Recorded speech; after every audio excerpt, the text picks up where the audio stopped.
I don't know that there's a quarterback situation in the country that is as anonymous as this Oklahoma State situation with Zane Flores and Hoss Hedgney. These guys haven't played at all. Well, I mean, Hoss Haney did spell Josh Hoover last season as a running threat. He had a couple of 100 yards rushing. He only attempted one pass. So it is going to be very new, obviously. And Zane Flores was Mr. Nebraska Player of the Year. He's still the all-time leader in passing yards for the state of Nebraska.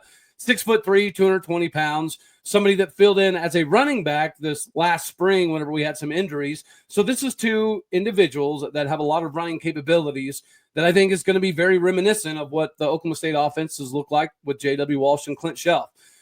You've heard the age-old adage, right? If you have two quarterbacks, you have none. I don't exactly agree with that. I know Mike Gundy is of that old school mindset that if you have two quarterbacks, then you have zero. But I do think this year is going to be a little bit different, primarily because of the numerical advantages a running quarterback offers. So no matter who wins the job, Hoss Haney is going to factor into this equation because whenever you have a quarterback that's faster than most wide receivers in the country running a 10-600 meter, that is going to numerically give you an advantage. Plus, you have Zane Flores, who probably was one of the biggest regrets for Nebraska fans, the fact that they allowed him to get out of the state of Nebraska. As soon as they hired Matt Rule, that was one of their number one priorities, was try to convince Zane to stay in Nebraska.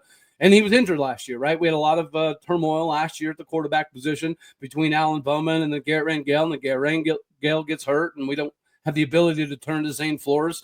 But I think that some of the the unseen could be beneficial because you alluded to it in the intro. We had 21 returning starters, almost 90% of the roster that just played for a Big 12 title against Texas, and it amounted to nothing. I think what you could see very evidently was the complacency that caused. Ollie Gordon got his money, but he also made sure that all the offensive linemen got paid, and I think at the end of the day, that ended up being a bad move. This is all going to be a new offensive line, but I think that's partially why there's some excitement in Stillwater.